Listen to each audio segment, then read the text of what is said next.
Hello అండి. అందరికీ నమస్కారం. నేను మీ సరోజినినండి. ఈ సేమియా పాయసంలో జీడిపప్పు లేదని చూడకండి. జీడిపప్పు కానీ, ఇందులో బాదం పప్పులు ఏది కనపడవు కానండి, బాగా రుచిగా ఉంటుందండి. చిక్కటి పాలతో చేసుకోవాలండి. చాలా మంచిది బెల్లంతో చేసుకుంటే. అప్పట్లో మన అమ్మమ్మల ఇళ్ళకెళ్ళినప్పుడు ఇలాగే చేసిచ్చేవాళ్ళండి. అన్నీ చూసుకునేవాళ్ళు కాదు. ఏదుంటే దాంతో చేసి పెట్టేవాళ్ళు మనకి చిన్నతనంలో.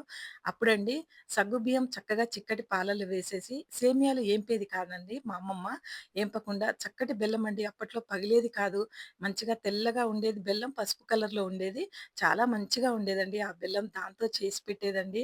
ఎంతో రుచిగా ఉంటుంది. నా ఏజ్ ఉన్నోళ్ళకైతే అమ్మమ్మల ఇళ్ళకెళ్ళింది, ఇలా తిన్నది చాలా గుర్తుంటుందండి.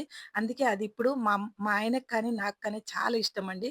ఇలా చేసుకొని బెల్లానికి రంగు లేదు. నాది కొంచెం తెల్ల బెల్లమండి. దానికి రంగుండదు కానీ, రుచి మాత్రం చాలా ఉంటదండి. నేనే కొద్దిగా కలర్ వేసుకున్నా అండి. ఈ సేమియా పాయసం అయితే సూపరండి. నచ్చిన వాళ్ళైతే దీనికి కాస్త లైక్ చేయండి, షేర్ చేయండి, కామెంట్ చేయండి.